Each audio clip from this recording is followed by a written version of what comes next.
Olá, eu me chamo Guilherme de Castro Gonçalves, eu sou licenciando em Ciências Biológicas pela Universidade Federal de Viçosa e nesse vídeo eu vou te mostrar um pouco sobre o meu trabalho que envolve a utilização de bactérias na promoção de crescimento da soja sobre o estresse hídrico.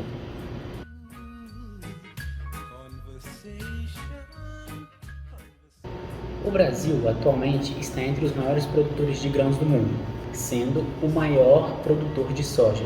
Segundo a Conab, a safra de 2019-2020 produziu mais de 120 milhões de toneladas de soja.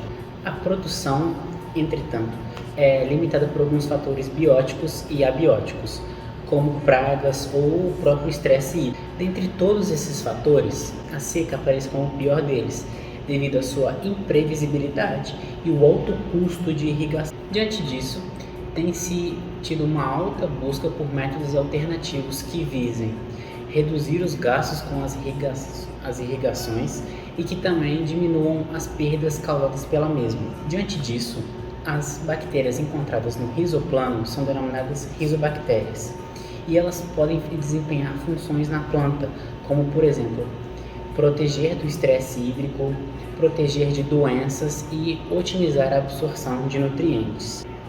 Essas bactérias são de grande interesse na agricultura devido aos seus grandes benefícios para a planta e também por a possibilidade de serem utilizadas como métodos sustentáveis. Nosso trabalho se enquadra no objetivo 12 da lista dos 17 objetivos da ONU, as OBS, descritas na Agenda 2030.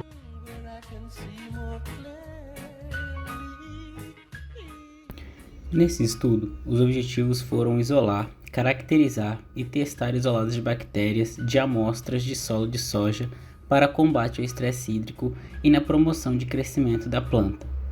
Dessa forma, foram coletadas amostras de solo de soja do campo experimental da Universidade Federal de Viçosa, campus Viçosa, sendo que 10 gramas de amostras foram ressuspendidas e diluídas em solução salina. Alíquotas de cada diluição foram inoculadas no meio, contendo diferentes vitaminas.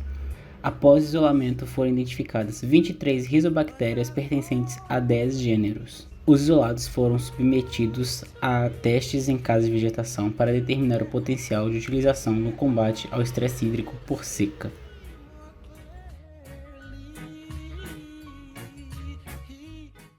O experimento na casa de vegetação foi feito da seguinte forma. Todo o substrato usado era composto de 60% de um solo argiloso, mais 20% de areia e 20% de esterco, todos autoclavados após serem misturados. Então, se pesou 500 gramas desse solo inicial em cada vaso. Após isso, todas as amostras foram secadas por 15 minutos no micro-ondas até se estabilizarem.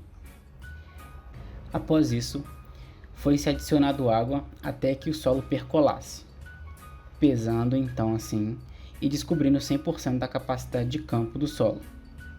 Por exemplo, se o solo pesasse 500 gramas e após adicionar a água, o solo mais a água pesasse 750 gramas, saberíamos que ele atingiu 100% da capacidade de campo, ou seja, precisamos adicionar 250 gramas de água no vaso para ter 100% da capacidade de campo. Para induzir 30% da capacidade de campo, precisaríamos fazer estes cálculos matemáticos e descobriríamos que se adicionarmos 75 gramas de água, teríamos 30% da capacidade de campo do solo. A mistura total do solo foi equivalente a 136 kg distribuídos em 272 vasos, sendo que foram feitas 3 repetições com 3 isolados, 7 plantas por tratamento, sendo 4 tratamentos. O estresse hídrico de 30% foi iniciado após 13 dias da emergência das plantas. As plantas foram etiquetadas da esquerda para a direita com relação ao tratamento que recebiam, a repetição e o peso do vaso.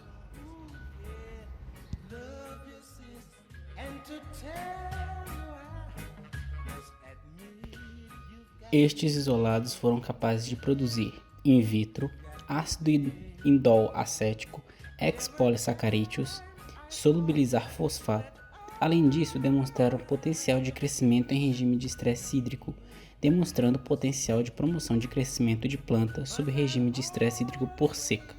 Ademais, 5 desses isolados foram testados para promover o crescimento em soja in vitro. Este resultado indicou que esses isolados afetaram positivamente o crescimento da soja. Em conjunto, esses resultados indicaram uma seleção de novos gêneros de bactérias capazes de serem promotoras de crescimento sob o estresse hídrico, o que contribui para a expansão da lista de novas rizobactérias com aplicação biotecnológica. Agradeço a você que assistiu até aqui e as agências de fomento que financiaram essa minha pesquisa, a FAPEMIG, CNPq, SEBRAE, CT e Catalisa. Na descrição desse vídeo tem o meu e-mail para possíveis contatos. Mais uma vez, muito obrigado, até mais.